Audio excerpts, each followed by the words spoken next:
Daily habits are what make us who we are. Even tiny changes such as being 1% better every day can make you 37% better in just 1 year. On the flip side, if you adopt bad habits, being 1% worse every day can bring you close to zero. Compound interest is known as the eighth wonder of the world, and I'm sure you understand its power when it comes to investing and money.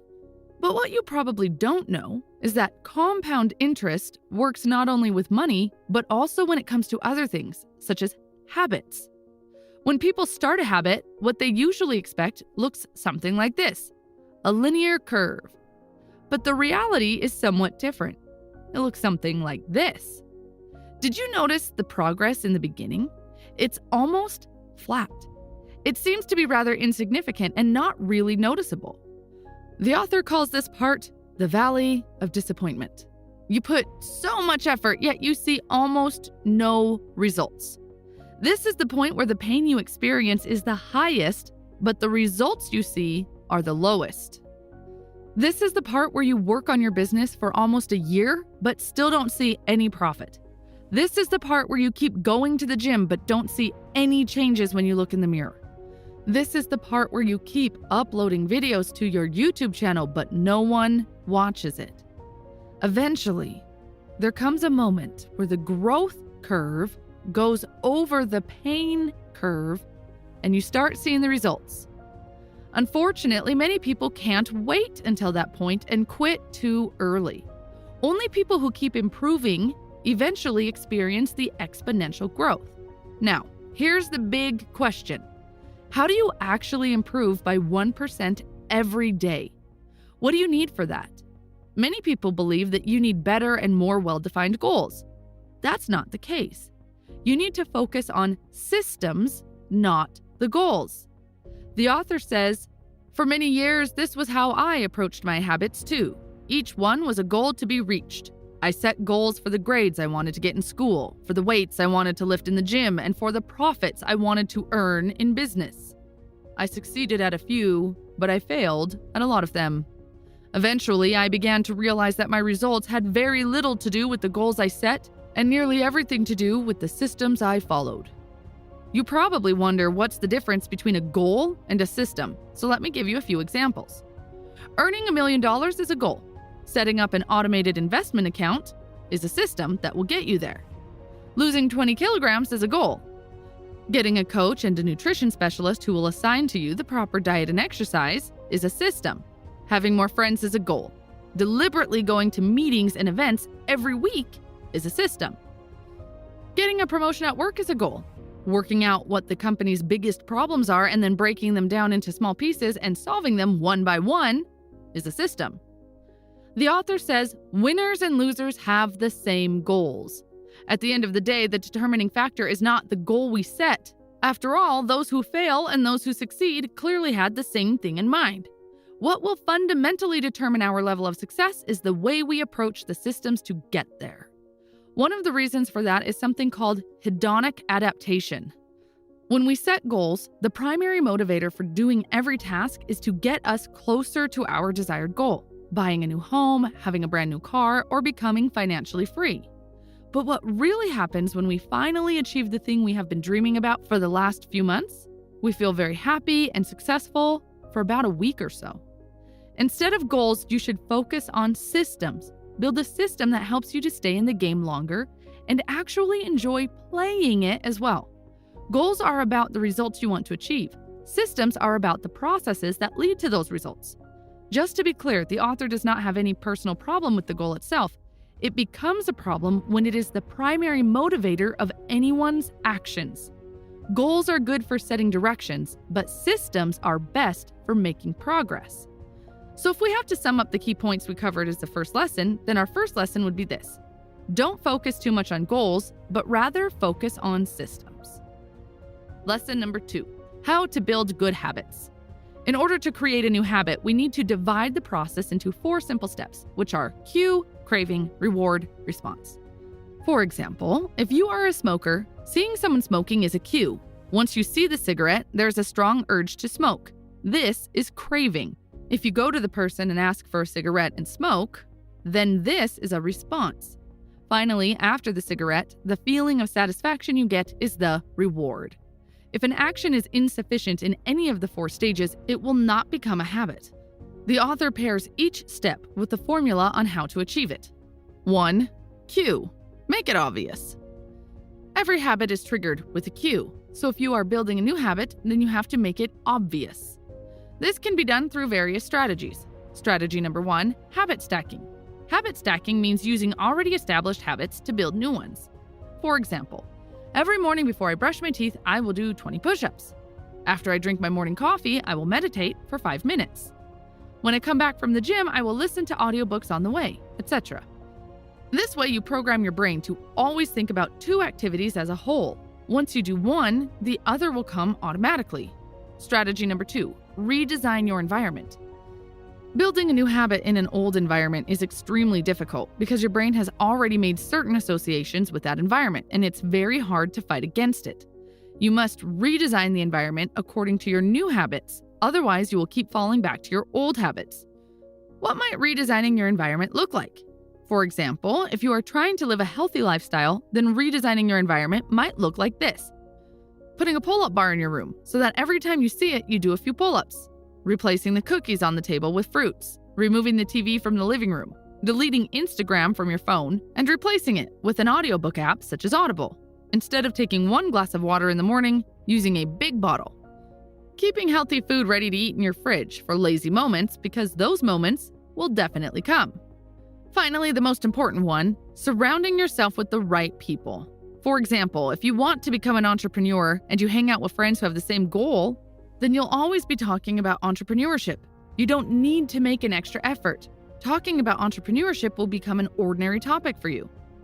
In simple terms, designing your environment means that you create an environment where your desired outcome becomes an ordinary outcome that you do without any effort. I am personally a big fan of environmental redesign and hope that by now you are also convinced. But if not, then listen to this story. During the Vietnam War, the majority of US soldiers in Vietnam were addicted to drugs. And the problem was so serious that even on the government level, a committee was created to deal with it. Quite interestingly, as soon as the war ended and soldiers returned home, 90% of them quit automatically, without any help. And the reason was simple. The environment had changed and the cues were gone. In their new environment, there were no cues anymore that reminded them to do drugs. But back in Vietnam, cues were everywhere and it triggered them all the time. As soon as the environment had changed, the cues were gone and the addiction was also gone. By the way, this is the reason why so many people go to rehabilitation. But as soon as they come back home, they become the same old person because they returned to their old environment where cues are everywhere and they can't resist very long. So, after this video ends, just take a look at your room and your life and see if your environment is helping you to build the habits you want or going against you. For example, how many of you eat, sleep, and work in the same room at home? Well, it's no wonder you can't finish your work and procrastinate all the time. Try to select each room for a different activity. Bedroom for sleeping, kitchen for eating, and living room for relaxing. For those of you who live in a one-room apartment, then the author suggests using each corner or part of the room for different activities. For example, having one corner for working and one for sleeping, etc. 2. Craving. Make it attractive. The second step to successfully creating a habit is making it attractive. One of the key strategies with this step is called temptation bundling. This simply means pairing an action you want to do with an action you need to do. For example, if you desperately want to watch that show on Netflix, then do it while running on a treadmill. If you want to start going to the gym, try to pair it up with some of your obligations. Your office where you work might be close enough to a gym that you can attend. Use this to your advantage and pair those things together. Another really powerful tool is becoming part of a group of like-minded people. If you want to start a habit and you do that on your own, then there's a high chance you will fail, because there will be nobody to push you or call you out when the lazy part of you wakes up. 3. Response. Make it easy. Have you ever seen a water hose that is tied up so badly that the water is almost not running? If you want the water to run freely, what you need is to simply untie the hose, and it will run freely. You don't need to pump even more water into the hose. Simply untie it, and that's it. You need to do the same thing with your habits. You don't need extra willpower or extra motivation. Just make it easy for the habit to flow. Here are a few tips for how to do that. Reduce friction. Have you ever wanted to go to the gym or for a run, but then you said to yourself, yeah, but I would have to dress up and drive in a car for 20 minutes just for the sake of working out, and that's not worth it. Simply the idea of doing a few tasks before our desired habits puts us off. So try to reduce the amount of steps. If you want to eat healthy, if you can afford it, then buy healthy lunch boxes from your local food delivery service. Or alternatively, you can cook yourself a healthy bulk meal on Sunday for the next week ahead. This will reduce the friction as the only thing needed will be going to the fridge. 4. Reward. Make it satisfying. The reason the majority of people can't stick to their habits is that they have to suffer first without any immediate reward. If you go running, you won't see any difference if you step on a scale once you finish your session. It will take weeks, if not months, to see any significant result. As we mentioned at the beginning, the pain level is very high at the beginning of a habit. So in order to keep yourself motivated, use a habit tracker, which will remind you of your successes every day. A habit tracker can be a simple wall calendar where you put an X every time you do something related to your habit. Once a young and aspiring comedian approached famous comedian Jerry Seinfeld and asked for tips for writing better jokes. Seinfeld thought for a minute and said, well, the secret to being a better comic is to write better jokes, and the secret to writing better jokes is to write every day. So here's what you should do. Get a wall calendar where you can see every day of the month and the year mapped out on one page. Then each day that you stick to your behavior of writing for 10 minutes or 15 minutes, I want you to put an X on that day. In the beginning, you'll do it every now and then, but eventually, at some point, you'll have a chain. And at that point, your only goal is simple. Don't break the chain.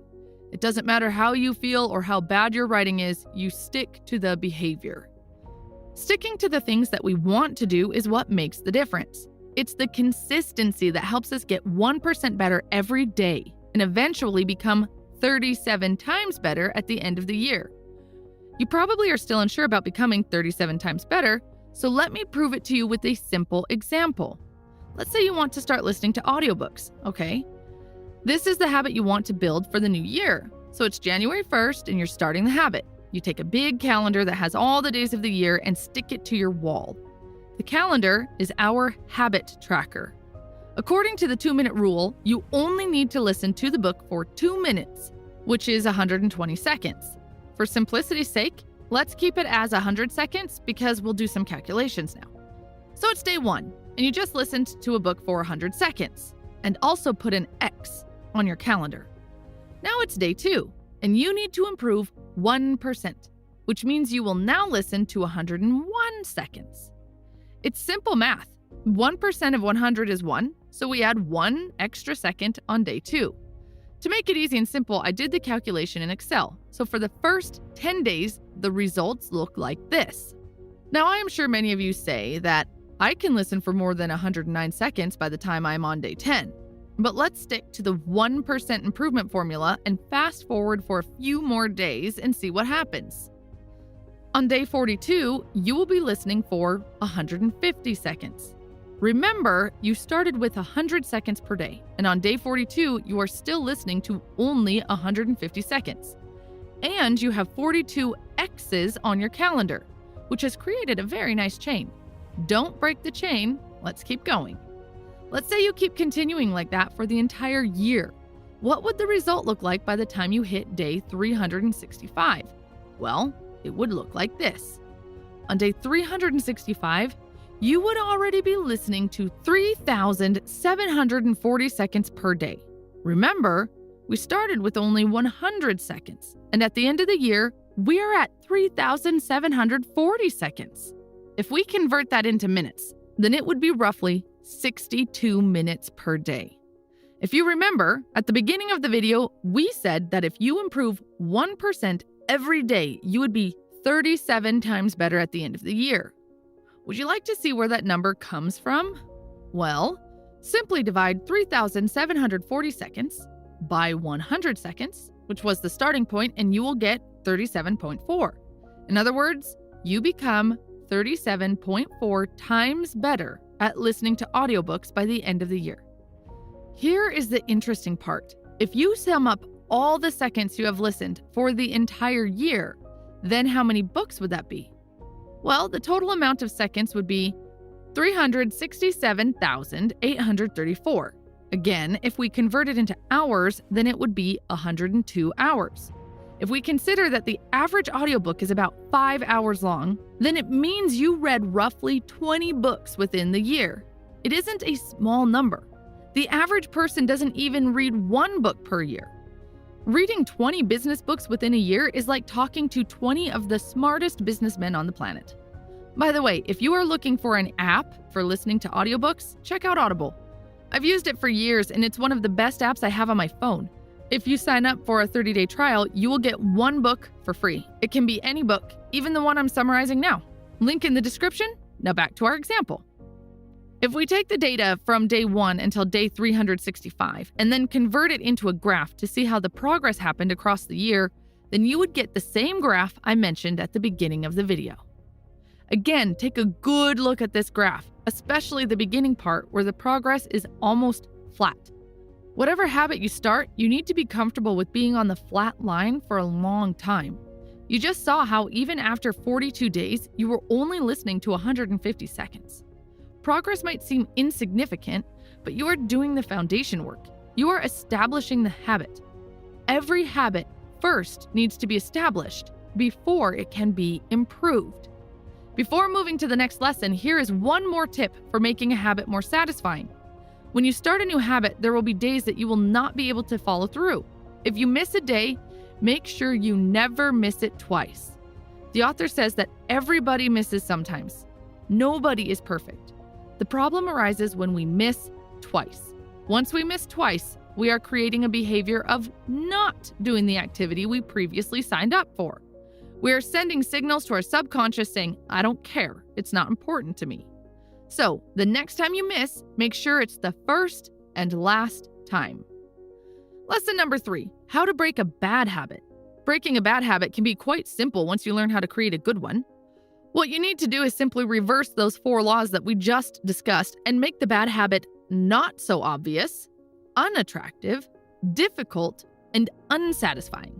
For example, if you log into Instagram too often, you can delete the app from your phone. If you watch too much TV, remove it from your room, etc.